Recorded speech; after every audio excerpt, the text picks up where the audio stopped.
Bismillahirrahmanirrahim. Assalamualaikum warahmatullahi wabarakatuh. Innal hamdalillah nahmaduhu wa nusalli wa nusallim ala rasul karim. Alhamdulillahirabbil alamin. Puji syukur senantiasa kita panjatkan atas kehadirat Allah Subhanahu wa taala.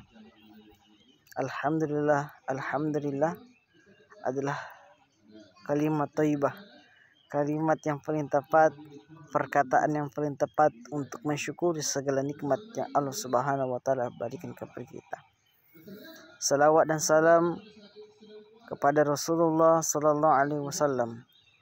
Allahumma shalli ala sayyidina Nabi yang menjadi uswatun hasanah, yang menjadi suri telah bagi umat Islam, Nabi yang telah membentangkan tikar-tikar kebenaran dan telah menggunung tikar-tikar keburukan. Detik ini, menit ini, jam ini, hari ini kami beriman beragama Islam, asbab dari perjuangan Rasulullah sallallahu alaihi wasallam. Allah Subhanahu wa taala perintahkan kita untuk naik haji, Allah tak berhaji. Allah Subhanahu wa taala perintahkan kita untuk berzakat, Allah tak berzakat. Allah Subhanahu wa taala perintahkan kita untuk berpuasa, Allah tak berpuasa. Allah Subhanahu wa taala perintahkan kita untuk beribadah, melaksanakan sholat 5 waktu. Allah tak beribadah, Allah tak melaksanakan sholat 5 waktu. Karena kita selaku hambanya semata-mata hanya beribadah kepadanya. Inna sholati wa nusuki wa mahyaya wa mamati lillahi rabbil alamin. Sesungguhnya sholatku, matiku, ibadahku hanya kepada Allah Tuhan seluruh alam. Akan tetapi ketika Allah Subhanahu wa taala perintahkan kita untuk berselawat kepada Rasulullah sallallahu alaihi wasallam, maka Allah pun berselawat. Sebagaimana ketika turunnya ayat yang surah Al-Ahzab ayat 56 yang menjadi dalil utama, dalil yang sahih, dalil yang jelas, sebagaimana Allah taala berfirman, innallaha wa malaikatahu yusalluna 'alan nabi ya ayyuhalladzina amanu shollu alaihi wa sallimu taslima. Sesungguhnya Allah bersama malaikat-malaikatnya berselawat kepada Nabi, hai orang-orang yang beriman. Sinina teman-teman hanya ditujukan kepada orang-orang yang beriman. Maka bacakanlah salawat dan salam penghormatan kepada Rasulullah sallallahu alaihi wasallam. Allahumma sholli ala sayyidina Muhammad wa ala ali sayyidina Muhammad. Man ahabbani kana ma'i fil jannah. Qala Rasulullah sallallahu alaihi wasallam, man ahabbani kana ma'i fil jannah. Barang siapa yang mencintaiku akan bersamaku di surganya Allah. Wujud cinta kita kepada Allah, kepada Rasulullah, bukan hanya Al-Qur'annya, bukan hanya sunnah-sunnahnya, akan tetapi mencintainya, menyebut-nyebut namanya, berselawat kepadanya, dan mencintai cucu cicit zuriat Rasulullah sallallahu alaihi wasallam, al-alim ulama habaib kita. Cintai mereka, bisa jadi menjadi asbab kita kelak akan mendatang diberi syafaat dan dimudahkan syafaat itu dari Rasulullah sallallahu alaihi wasallam. Saudara seiman setakwa, Rasulullah sallallahu alaihi wasallam memberikan kita kabar gembira bagi umat Islam. Kata Rasulullah sallallahu alaihi wasallam, ketika engkau berselawat kepadaku 1 kali, Allah Subhanahu wa taala akan membalas 100 rahmat. Ketika engkau berselawat kepadaku 1 kali, Allah Subhanahu wa taala akan membalas 10 rahmat.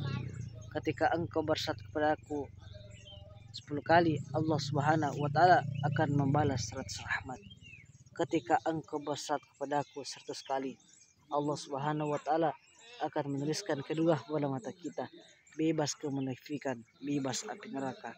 Asbab dari perjuangan kita, asbab dari salawat kita kepada Rasulullah sallallahu alaihi wasallam. Rasulullah katakan akan menuliskan kedua bola mata kita bebas kemunafikan, bebas api neraka. Ada juga kisah suatu ketika ada seorang bermimpi bertemu Rasulullah sallallahu alaihi wasallam. Seorang tersebut memanggil Rasulullah, ya Rasulullah, ya Rasulullah, ya Rasulullah. Dia memanggil Rasulullah. Seorang tersebut terheran-heran, terkatum-katum. Mengapa Nabi Muhammad SAW tak nengok? Mengapa Nabi Muhammad SAW tak balik? Apakah aku ini bukan umatnya? Apakah aku yang tidak ada tanda-tanda kenabian, tanda-tanda umat Rasulullah SAW? Maka seorang tersebut menghampiri Rasulullah, ya Rasulullah, engkau pernah katakan, aku lebih mencintai umatku ketimbang ibu mencintai anaknya sendiri. Mengapa engkau tak nengok ya Rasulullah? Mengapa engkau tak balik ya Rasulullah? Dengan tegasnya, bagaimana caranya aku dapat mengetahui antum sebagai umatku, sedangkan engkau tidak pernah mengirimkanku selawat dan salam kepadaku. Kisah yang kedua, ada seorang yang telah digiring untuk menuju nerakanya Allah, telah tertimbang timbangan amal dan amal buruknya. Maka Rasulullah SAW memburu dan membuat timbangan tersebut. Amal solehnya mengalahkan amal buruknya. Mengapa? Rasulullah SAW mengeluarkan kertas catatan nama syifulan yang pernah berselawat kepadaku. Itulah menjadi asbab terselamatkannya umat Rasulullah SAW. Kisah yang ketiga, makalah singkat kami sampaikan. Malaikat Jibril menyampaikan 3 pesan kepada Rasulullah. Pesan yang kedua yang paling takjub, yang mesti kita pahami. Malaikat Jibril menyampaikan, ya Muhammad, celakalah umatmu yang tidak pernah mengirimkanmu salawat dan salam kepadamu. Apa kata Rasulullah? Amin, amin, amin. Maka ruginya kita apabila kita tidak bersalat kepada Rasulullah SAW. Hadirin sahabat yang dimuliakan Allah Subhanahu wa Ta'ala, kurang lebih 1400 tahun yang lalu lahirlah seorang manusia mulia yang bernama Muhammad bin Abdullah. Hari Senin subuh, tepatnya 12 Rabiul Awal tahun Gajah, bertepatan pada tahun 571 Masehi. Mengapa dikatakan tahun Gajah? Mengapa dikatakan tahun Gajah? Dikarenakan pada kala itu bertepatan pada penyerangan Ka'bah oleh pasukan Abraham, pasukan gajah. Akan tetapi Allah Subhanahu wa Ta'ala tidak menginginkan hari kelahiran Rasulullah dirusak oleh kaum Quraisy di kala itu. Intinya apa?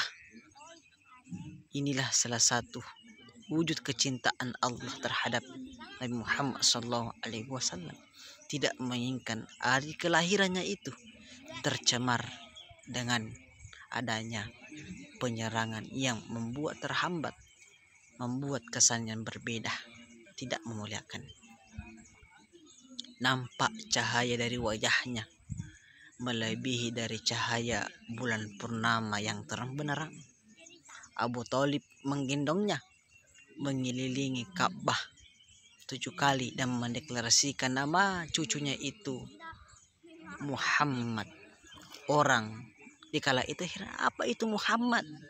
Kenapa bukan nama-nama leluhur, nama-nama orang-orang yang telah mendahulunya, di mana di antara mereka ada yang menyembah di kala itu yang masih mengikuti pemahaman nabi-nabi sebelumnya. Inilah salah satu hikmah di balik perjuangan Rasulullah Sallallahu Alaihi Wasallam. Mengapa? Inilah yang jadi dasar sehingga alim ulama kita mengadakan maulid. Ada juga di antara mereka mengatakan bid'ah. itu sesat yang tidak pernah diajarkan oleh sahabat. Kami selaku dai hanya mendengarnya, tidak meresponnya, karena sesungguhnya orang-orang yang sering menjelek-jelekkan, merusak tatanan ukhuwah Islamiyah, sesungguhnya mereka itu masih kurang ilmunya, yang dimana mereka hanya berdebat adalah tujuannya itu bukan dari contoh yang diajarkan alim ulama kita dalam bersaudara. Saudara seiman setakwa, di antara nabi-nabi Allah Subhanahu wa taala turunkan di muka bumi ini, kurang lebih dari 124.000 nabi Allah turunkan di muka bumi ini. 313 diangkat sebagai rasul. Hanya satu nabi, hanya satu rasul yang kelak akan mendatang, sibuk mencari umatnya ketimbang mencari istri, anak, saudara, sahabat dekatnya. Mengapa? Umat Rasulullah Sallallahu Alaihi Wasallam adalah umat yang tidak pernah bertemu Nabi, tidak pernah berjuang dengan Nabi, akan tetapi meyakini apa yang disembah oleh Rasulullah Sallallahu Alaihi Wasallam, yaitu Allah Subhanahu wa Ta'ala. Maka itulah yang menjadi dasar sehingga Rasulullah Sallallahu Alaihi Wasallam suatu ketika merindukan umatnya, merindukan menganggap kita sebagai saudara. Sahabat berkata, ya Rasulullah, siapakah yang engkau maksud sahabatmu itu? Bukankah kita ini sahabatmu ya Rasulullah? Rasulullah Sallallahu Alaihi Wasallam katakan, antum ashabi, antum sahabatku, saudaraku. Itu adalah umat yang kelak akan mendatang, yang tidak pernah bertemu denganku, tidak pernah bersama denganku, tidak pernah berjuang denganku. Akan tetapi percaya apa yang aku sembah, yaitu Allah Subhanahu wa Ta'ala. Hadirin muliakan Allah Subhanahu wa Ta'ala. Inilah kisah banyak yang menarik dalam perjalanan Rasulullah. Detik ini, menit ini, jam ini, kami beriman beragama Islam asbab dari perjuangan Rasulullah Sallallahu Alaihi Wasallam, yang rela meneteskan darah, yang rela meneteskan air mata untuk memperjuangkan agama Islam. 23 tahun lamanya Rasulullah Sallallahu Alaihi Wasallam berdakwah. 23 tahun itu meluangkan waktunya berdakwah, 13 tahun di Mekah, 10 tahun di Madinah. Alhamdulillah tabarakallahu ta'ala, pada hari ini 1/2 belahan muka bumi ini telah menggenggam kalimat la ilaha illallah atau telah masuk Islam. Saudara seiman setakwa, wujud cinta kita kepada Rasulullah yaitu memperbanyak selawat kepadanya. Apabila kita ingin bercanda, tidak serius berselawat, mau main-main kah, melok ki mak bonga-bonga, melok ki mak tonga-tongang, nah terima mana Allah Ta'ala. Itulah faedah keuntungan orang-orang yang berselawat kepada Rasulullah Sallallahu Alaihi Wasallam, dan bisa jadi selawat kita menjadi asbab menyelamatkan kita kelak akan mendatang. Indahnya alam ini serasa adalah tempat yang kelak akan mendatang, melebihi indahnya, melebihi cantiknya ketika di surga nantinya. Semoga kita akan bersama. Amin ya rabbal alamin. Nabi Adam alaihissalam suatu ketika ingin ditiup rohnya, dimasukkan di jasadnya, dikala itu sebelum memasuki rohnya, sebelum ditiup rohnya menuju jasad, sepintas Nabi Adam melihat nama Allah nama Nabi Muhammad SAW berdampingan di tiang-tiang ars. Maka suatu ketika kurang lebih ada yang berpendapat 450 tahun bertobat, ada yang mengatakan 350, ada yang mengatakan 45 tahun. Ditobat terakhirnya mengapa diterima? Mengapa Allah terima tobat Nabi Adam alaihissalam? Karena menyebut, berdoa, menyandingkan nama Allah dan Nabi Muhammad SAW menjadi asbab diterimanya. Salawat adalah bagian amalan yang telah dijamin kualitasnya diterima oleh Allah Subhanahu wa taala.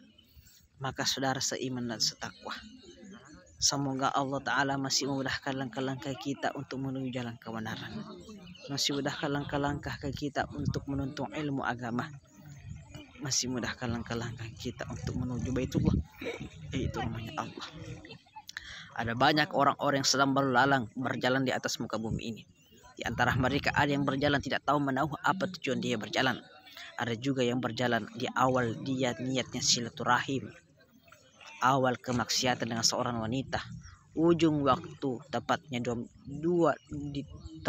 12 melewati hal itu jam 1 jam 2, maka timbullah perzinaan, maka maksiat telah dia dilakukan, maka mereka telah mendeklarasikan dirinya telah kafir. Mengapa?